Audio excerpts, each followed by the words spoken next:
अब अगर मान लो कि दो लिक्विड हमारे पास हैं जो टोटली एक दूसरे से मिक्स हो जाते हैं, लाइक अल्कोहल एंड वाटर, ये टोटली एक दूसरे में मिक्स हो जाते हैं, तो इनको बोलते हैं मिसेबल लिक्विड्स। अगर सोचो दो मिसेबल लिक्विड आपस में मिक्स हो गए तो इनको कैसे सेपरेट करोगे? इसके लिए हम लोग देखने वाले हैं डिस्टिलेशन प्रोसेस। ये एक प्रोसेस है जिसमें दो मिसेबल लिक्विड को अलग अलग कर दिया जाता है। अब अगला हमारे पास है कि डिस्टिलेशन, ये भी एक प्रोसेस है जिसमें दो मिसेबल लिक्विड, मिसेबल समझते हो ना, मिसेबल मतलब होता है कि दो ऐसे लिक्विड जो दोनों आपस में इतने भयानक तरीके से मिक्स हो जाते हैं कि जिनको आप अलग नहीं कर सकते हो आसानी से।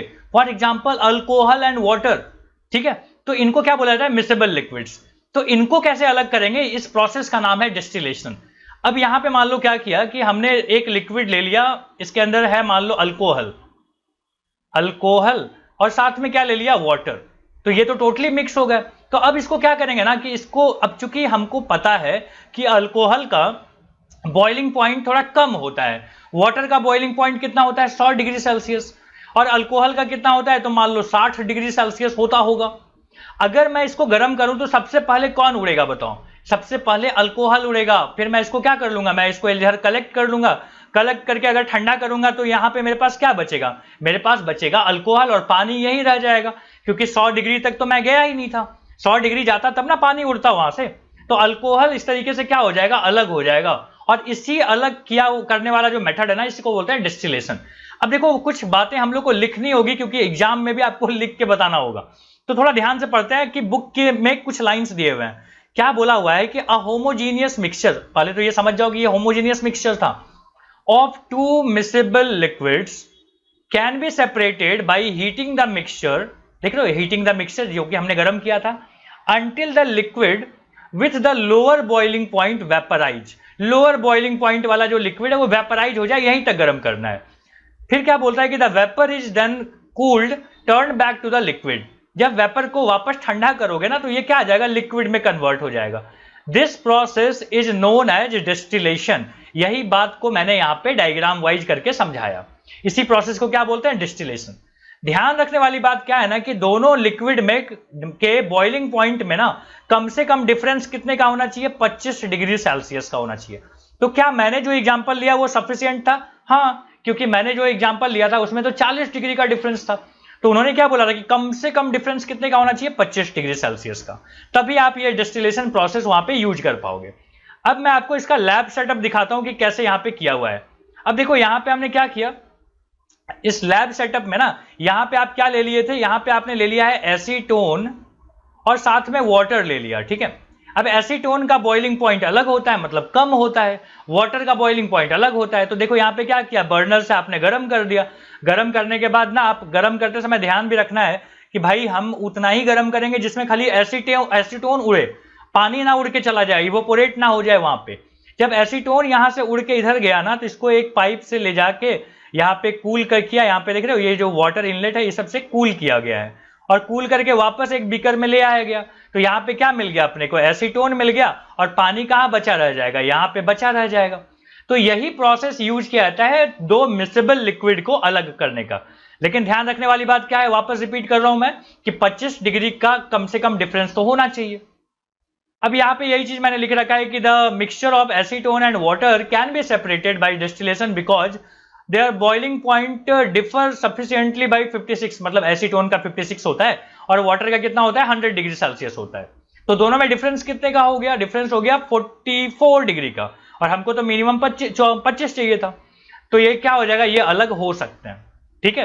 तो ये रहा अपना डिस्टिलेशन प्रोसेस। डिस्टिलेशन प्रोसेस से आपने दो मिसेबल लिक्विड्स को अलग अलग कर लिया। अब यहाँ पे ना एक इंटरेस्टिंग फैक्ट है, इसको जानना बहुत अच्छा लगेगा आपको जान के, कि इंडियन साइंटिफिक कंट्रीब्यूशन के अंदर ना यूपी का एक गांव है जिसका नाम है कनौज। कनौज में बहुत सारे ना फ्रेगनेंस की जो फैक्ट्रीज हैं, छोटे छोटे फैक्ट्रीज हैं, और ये जो फ्रेगनेंस निकालते हैं ना, इसमें बड़े कमाल का फ्रेगनेंस होता है, जिसमें कि एक फ्रेगनेंस का नाम है मिट्टी का इत्तर। वो जो पहली बारिश होती है तो वो जो खुशबू आती है ना आपको, अर्थ की जो खुशबू होती है, ये बहुत लोग परफ्यूम में पसंद करते हैं। तो इसको बोला जाता है कि मिट्टी का इत्तर, वहां का नाम है ये, जिसको कि बनाया जाता है एक स्पेशल प्रोसेस से, जिसका नाम देखो यहां पे लिखा हुआ है, कहां गया, ये रहा, इसका नाम है देग बफ्का। ये हिंदी नेम है, हो सकता है मैं सही प्रोनाउंसिएशन नहीं भी कर रहा हूं, बट कोई नहीं यार, ये नाम थोड़ा सा ध्यान रख लेना। यहाँ पे क्या होता है ना, इंडिया और इंडिया के बाहर भी सप्लाई किए जाते हैं फ्रेग्रेंस, बहुत सारे फ्रेग्रेंस, जैसे कि एक तो आपने देख लिया कि मिट्टी का इत्र, दूसरा है कि फूल से, फल से, सारे फ्रेग्रेंस को डिटैच किया जाता है, अलग किया जाता है, और सब में ना यही प्रोसेस यूज होता है, डेस्टिलेशन वाला प्रोसेस। तो जिनको भी परफ्यूम का बिजनेस करना होता है ना, वो इस प्लेस को, यूपी का ये प्लेस जो है, जो कनौज है, ये सब जानते हैं इसको, ठीक है।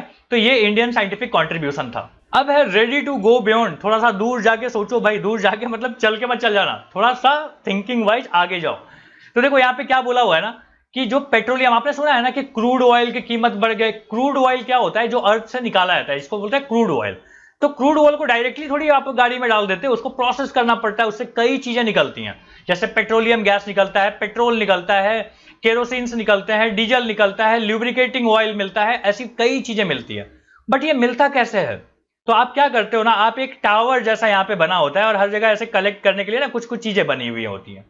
तो जैसे हम यहाँ पे क्रूड ऑयल को गर्म करते हैं ना, थोड़ा नीचे दिखाता हूँ कि क्रूड ऑयल को जैसे ही मैं गर्म करता हूँ, पहले तो यहाँ से क्या हुआ, क्रूड ऑयल को आपने दे दिया, अब यहाँ पे क्या किया, तो यहाँ से गर्म किया, इसको गर्म करने के बाद ना यहाँ पे हर एक टाइप की चीज, क्रूड ऑयल के अंदर बहुत सारी चीजें, जैसे petroleum gas, petrol, kerosene, diesel, ये बहुत सारी चीजें हैं, और सबका बॉइलिंग पॉइंट अलग है।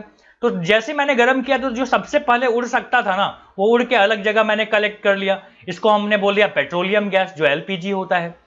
सेकेंड देखो, मैंने यहाँ पे दे दिया कि मान लो वो उड़ा, लेकिन वो बहुत ऊपर तक वेपर नहीं जा पाएगा, वो यहीं से बाहर निकल जाएगा, यहीं पे कलेक्ट हो जाएगा, तो ये बन गया पेट्रोल यहाँ पे।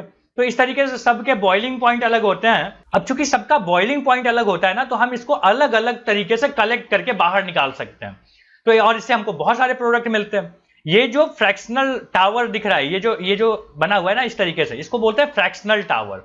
तो फ्रैक्शनल टावर में फ्रैक्शनल डिस्टिलेशन के थ्रू हमको डिफरेंट डिफरेंट प्रोडक्ट मिलते हैं, और इसी तरीके से ना क्रूड ऑयल से हम लोग कई चीजें यहां से बाहर निकाल सकते हैं। और ऐसा होता है, ठीक है, जहां भी क्रूड ऑयल बनता है वहां पे ये सारी चीजें बनती हैं, क्योंकि क्रूड ऑयल का ही ये सब प्रोडक्ट है। तो यहां तक बात समझ में आ गई? बच्चों, कभी आपने ऑब्जर्व किया है कि अगर आप पेपर पे कुछ लिखे हो और उस पर एक ड्रॉप पानी गिर जाए ना, तो वो जो पेपर का जो कलर है ना, वो अलग अलग वहां पे हो जाता है। मैं समझाता हूं क्या होता है। देखो, अगर मान लो यहाँ पे तुमने कुछ डॉट लिखा था, तो तुम देखोगे ना कि यहाँ पे कुछ और कलर बन गया इसके आसपास में, यहाँ पे कुछ और कलर सा बन गया, यहाँ पे कुछ और कलर आ गया, यहाँ पे कुछ और सा कलर बन गया। क्या कभी ऐसा गौर किए हो? अगर नहीं गौर किए हो ना, तो एक एक्टिविटी करके देखना, यहाँ पे तुमको डेफिनेटली समझ में आ जाएगा। ये जो कलर्स को सेपरेट करने का जो तरीका है ना, इसी को बोलते हैं पेपर क्रोमेटोग्राफी।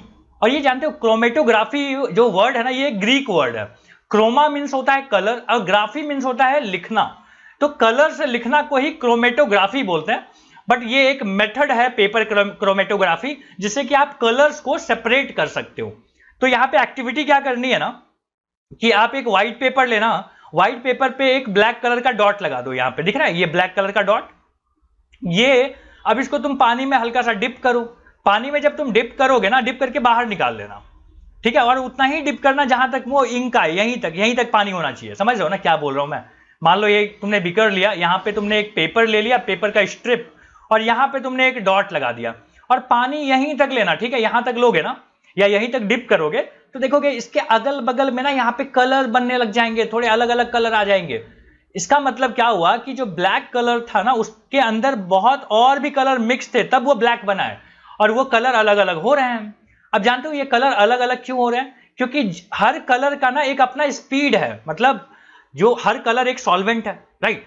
अब ये सॉल्वेंट जो है ना, जैसे पानी में जाएगा ना, तो इसकी स्पीड अलग अलग होगी। कि मतलब मान लो कि ऐसा हो कि रेड कलर का स्पीड ज्यादा है, तो थोड़ा ज्यादा दूर पे जाके खड़ा हो जाएगा, यहां जाके बैठ जाएगा।